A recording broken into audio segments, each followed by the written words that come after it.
He told me to eat in the garage. My own son-in-law in the house my money kept afloat. He called me a freeloader who didn't contribute. He didn't know about the secret allowance I gave his wife every month, the money that funded their fancy cars and vacations. He demanded I pay rent. So I did. I started paying it by deducting it from my secret gift, and I sat back and watched their perfect, fraudulent life crumble into dust. My name is Eleanor Sutton, and at 70 years old, I had become a student of silence. Not the peaceful, contemplative silence I had once cherished in my life with my late husband, Arthur, but a more complex, layered silence. The silence of things left unsaid, of truths unacknowledged, of a love that was given but never truly seen. For the past 5 years since Arthur passed, I had been living with my daughter Chantal and her husband Damien Blackwood. And in their house I had learned that the quietest person in the room is often the one holding all the power. Arthur had been a brilliant and prudent man. A quiet investor who saw the long game. He had left me with a fortune far greater than anyone, especially our children, ever suspected. We had raised Chantal with good values, with a sense of hard work, but she had a taste for the finer things, a yearning for a life of glamour that her own career could not support. So, after she married Damien, a charismatic but financially reckless car salesman, I had made a decision from a place of pure maternal love. Every month for the past 10 years, I had quietly transferred a substantial sum of money into Chantal's private bank account. It was a secret allowance, a gift from me to her, a way to ensure my daughter never had to know the kind of financial anxiety I had known as a young woman. I thought it would be a safety net, a quiet cushion. I had no idea it would become the foundation for a monstrous sense of entitlement that would nearly destroy us all. I never spoke of it. It was our secret. And on this secret Chantal and Damien built a glittering life. They lived in a sprawling house in the city's most exclusive suburb, a house whose mortgage I knew was a constant, terrifying weight. They drove expensive cars, took lavish vacations and hosted parties where the champagne flowed like water. To their friends, to their colleagues, they were a power couple, a testament to Damien's success as a top salesman and Chantal's flawless taste. Damien, my son-in-law, a man of 43, truly believed this narrative. He was completely ignorant of my monthly contribution. Chantal, I later realized, had been lying to him for years, explaining her endless river of funds as profits from a very successful online vintage clothing boutique she ran, or as dividends from a small trust fund her father had supposedly left her. He believed her, of course. He wanted to believe her. It allowed him to enjoy the fruits of a wealth he didn't have to question. And because of this delusion, he had come to see me not as his wife's loving mother and secret benefactor, but as a freeloader. A silent, 70-year-old woman living in his grand house, eating his expensive food and contributing nothing. His disrespect was a slow poison. While Arthur was alive, Damien's arrogance was a quiet, simmering thing, always kept in check by my husband's formidable no-nonsense presence. But after Arthur passed, with only a quiet old woman left to contend with, Damien's contempt began to boil over. It started with small things. A sigh of exasperation when I asked for help reaching something on a high shelf. A pointed comment about the rising cost of groceries. Then it escalated. He began to treat me like a piece of inconvenient furniture, an old, dusty relic in his perfect modern home. "Eleanor," he'd say with a dismissive wave of his hand if I was sitting in the living room when his friends came over, "why don't you go watch your stories in your room? We're having an adult conversation out here." I would retreat to my room, my heart a cold, hard knot in my chest, and I would hear their loud laughter, their boasting, their talk of a world from which I was completely excluded. And my daughter, my Chantal, would say nothing. She would stand by, her face a mask of anxious neutrality, too afraid of her arrogant husband, too desperate to protect the secret of her monthly allowance, to defend her own mother. Her silence was her complicity, a quiet betrayal that cut me deeper than any of Damien's overt insults. I lived in a state of quiet endurance. I had my own room, my books, my memories of Arthur. I told myself this was a small price to pay for my daughter's happiness, for her perfect life. I, who had been a financial analyst for the city for 40 years, who understood the cold, hard logic of numbers better than anyone, allowed myself to be treated as a financially illiterate old woman. I saw their bank statements. Chantal still, foolishly, let me help her balance her accounts sometimes, and I knew they were living on a razor's edge, my monthly allowance the only thing keeping them from tumbling into a chasm of debt. But Damien saw only his own supposed success and my presence as a drain on it. The final, unforgivable humiliation, the one that would awaken the dormant analyst, the quiet strategist within me, came on a Tuesday evening. It was just a simple family dinner, a rare quiet night at home. I had helped Chantal cook, my hands still nimble with the familiar rhythm of chopping vegetables. We sat at their enormous dining table, the three of us, the silence thick with unspoken resentments. Damien was in a particularly foul mood. A big car deal had fallen through that day. He was looking for a target for his frustration and his eyes landed on me. He looked at my plate, then at me, his lip curling into a sneer. He had just finished a long, boastful monologue about the importance of everyone pulling their weight in a household. And then he said the words that would change everything. Damien set his wine glass down with a sharp, deliberate click, the sound echoing in the tense silence of the dining room. He looked at me, his eyes cold, his face a mask of condescending authority. He had been circling this for weeks, I could feel it, this desire to assert his dominance, to put me, the quiet, unassuming old woman, firmly in my place. And tonight, with his ego bruised from his failed car deal, he had found his moment. "You know, Eleanor," he began, his voice a low, dangerous purr, "I've been thinking about the household finances, about contributions, about what's fair." Chantal, my daughter, froze, a forkful of food halfway to her mouth. Her eyes darted nervously between me and her husband. She knew where this was going, and she did nothing to stop it. "This is a big house, Eleanor," Damien continued, gesturing vaguely with his hand, as if to encompass the sprawling, over-leveraged monument to his ego. "It costs a lot to run. The mortgage, the utilities, the gourmet food we so generously provide for everyone." His gaze landed on my plate, on the modest portion of roast chicken I was eating.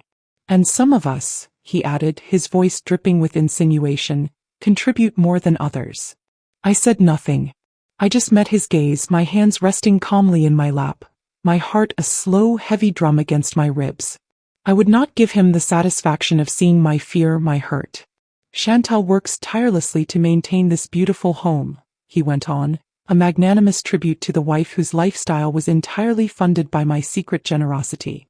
"And I work my fingers to the bone to provide for this family, to give us the life we deserve." He leaned forward, a cruel smirk playing on his lips. "And you, Eleanor? You eat. You sleep. You take up space. You don't pay a dime of rent." The accusation, so baldly stated, so utterly, profoundly unjust, hung in the air between us. Rent.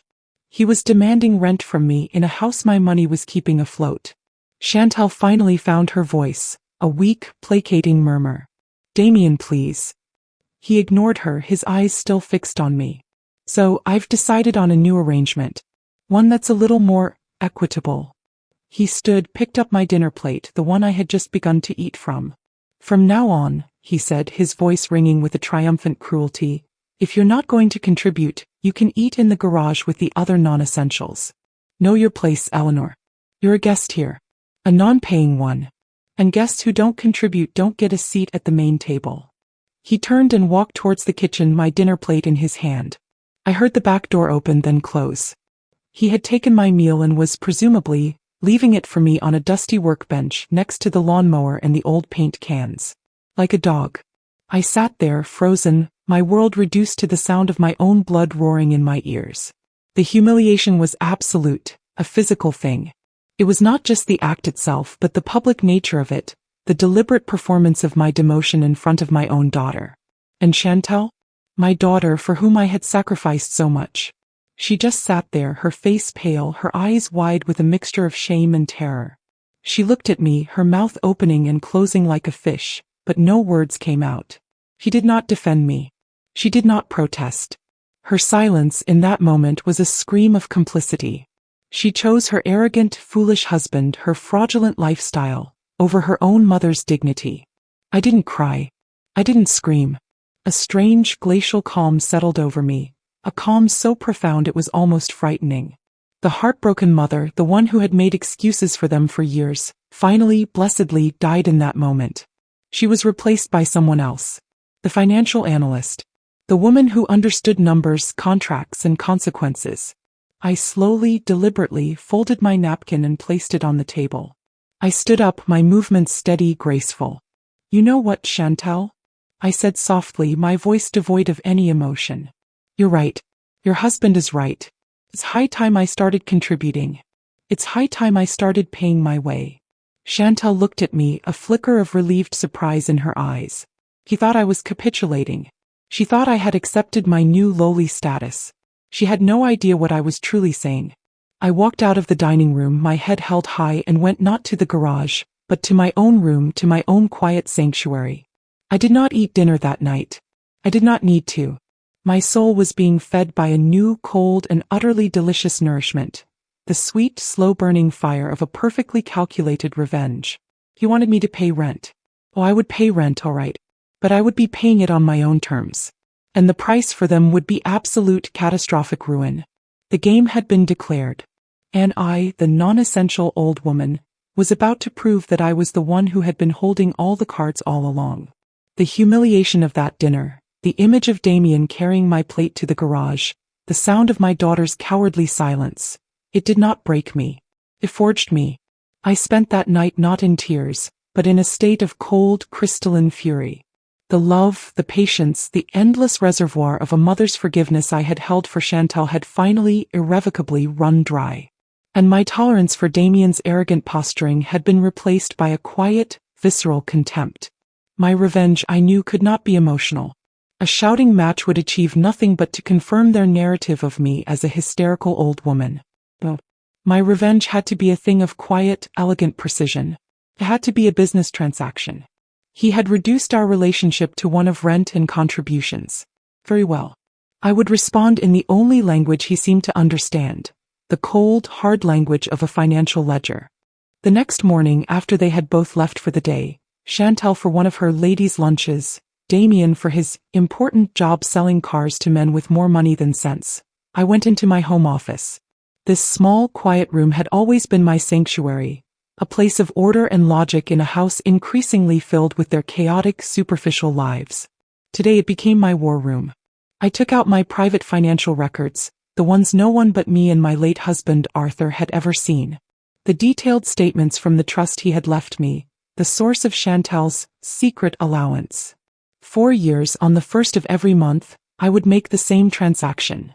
A substantial 5-figure wire transfer from my trust to her personal account. It was a gift given freely out of love. But Damien's cruelty had retroactively changed its nature. It was no longer a gift. It was a liability. Their liability. My plan was one of beautiful, vicious simplicity. A plan of malicious compliance. Damien wanted me to pay rent for the privilege of living in their house. A house my own money was keeping afloat. I would do exactly as he asked. I opened a new spreadsheet on my computer, the same program I had used for 40 years as a financial analyst. I created a new ledger. At the top I typed, room and board invoice, E. Sutton. My first entry was a credit. I entered the full amount of Chantal's monthly allowance. Then on the next line I created a new entry. A debit. I typed, rent for master suite as per the verbal agreement with Mr. Damien Blackwood. I assigned it a generous market rate value, a figure I knew was far more than the dingy guest room I occupied was worth. Then I added another line, utilities contribution. Another, food and household expenses.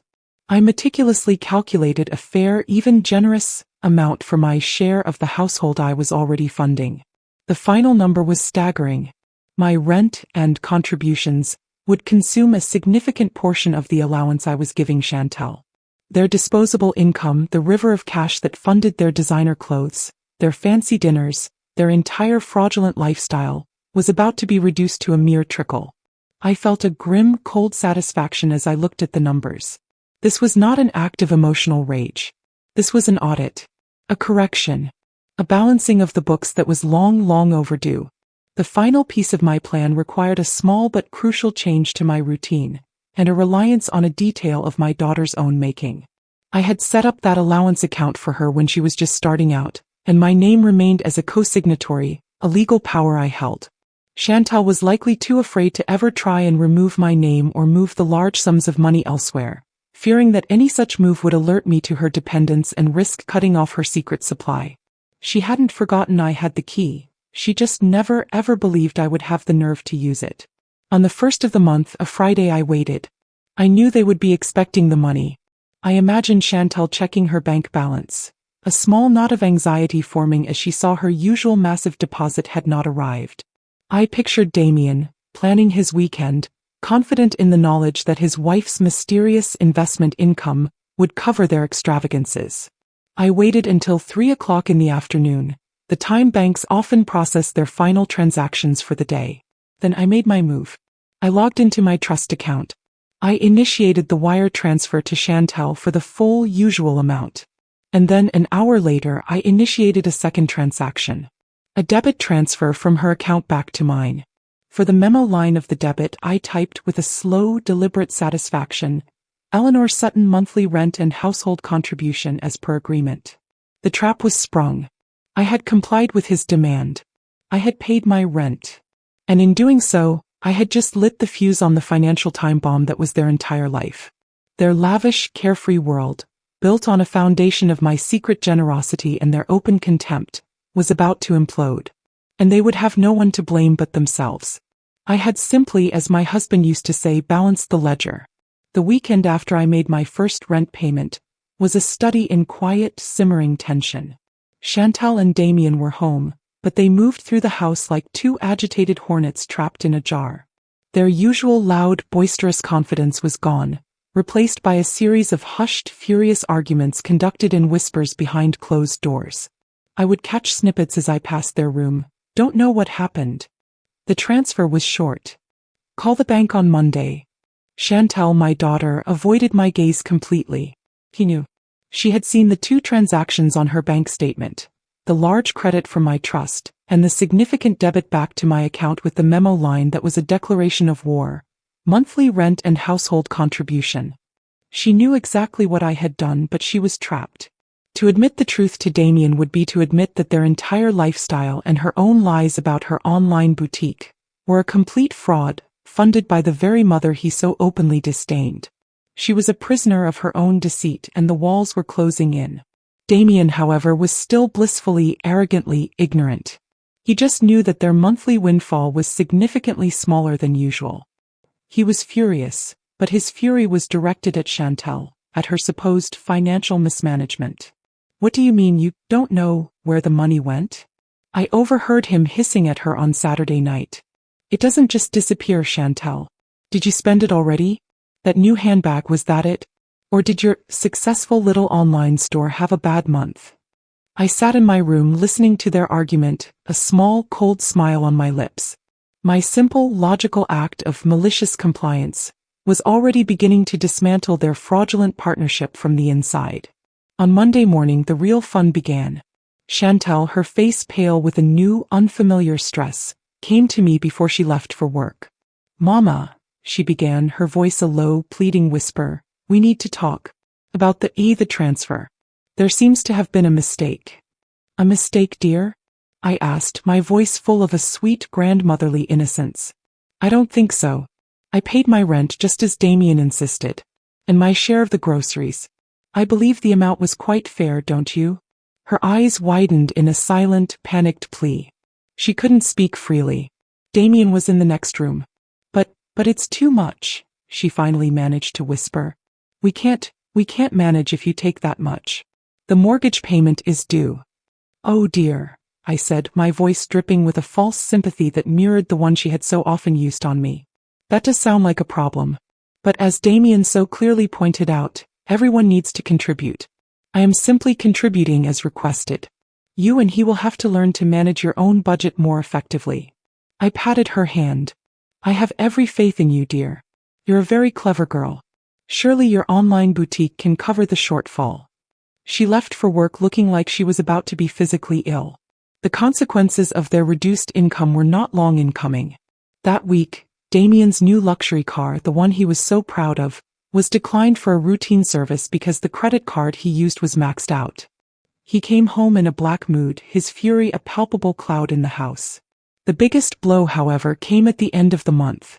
They had planned a lavish weekend getaway to a wine country resort, a trip they had been boasting about for weeks.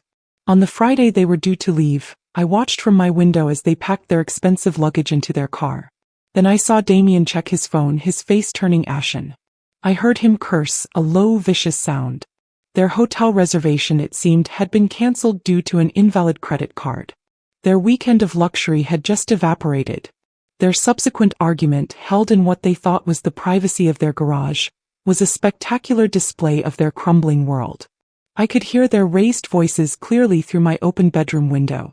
"What do you mean you didn't pay the card?" Damien roared. "Where is all the money going, Chantal?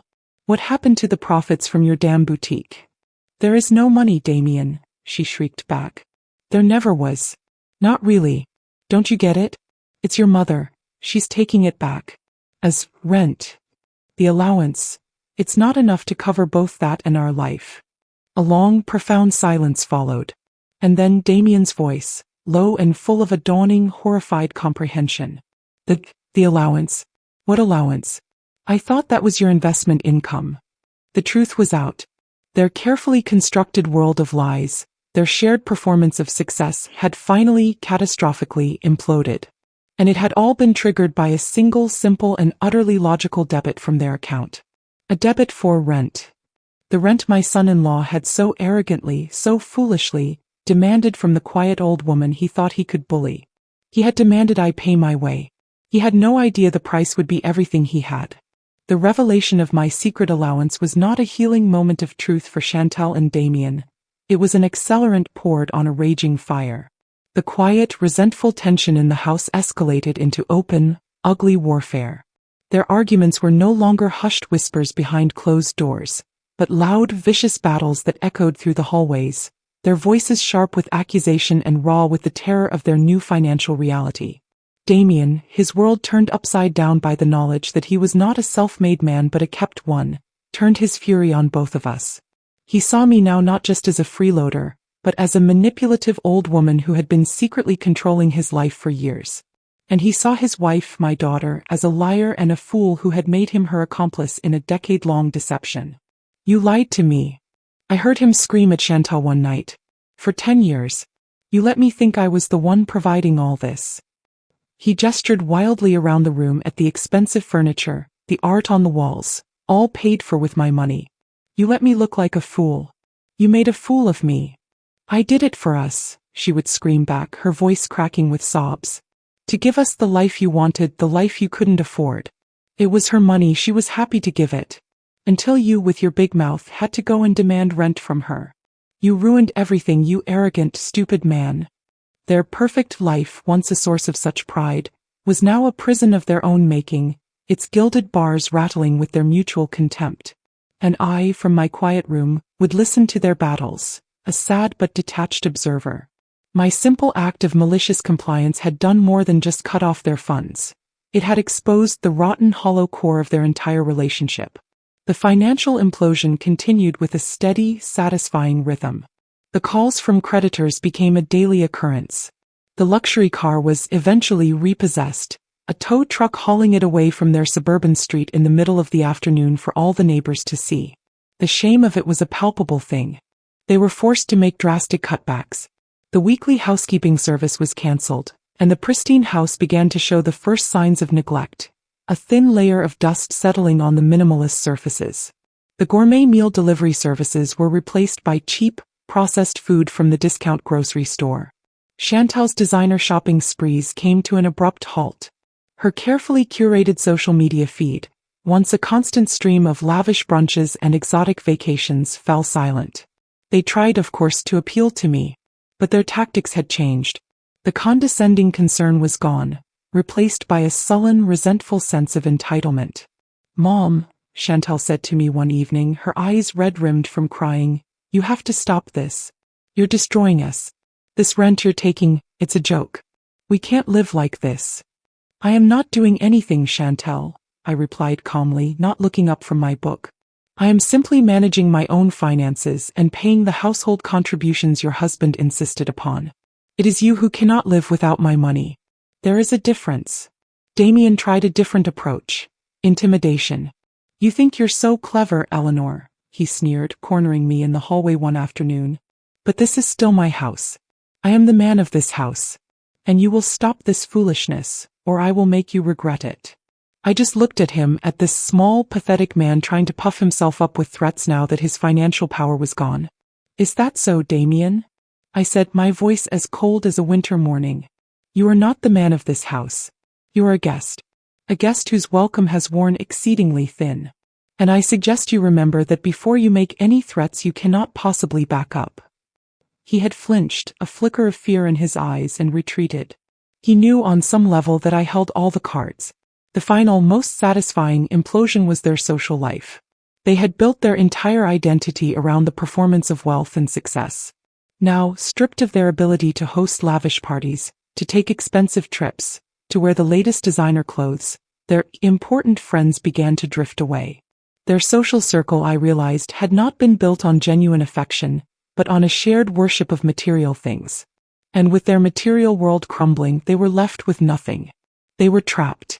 Trapped in a house they could no longer afford, in a marriage poisoned by deceit and resentment, in a life that was a pale, pathetic shadow of the one they had so arrogantly flaunted. And it was all because of one simple logical transaction. A monthly debit for rent.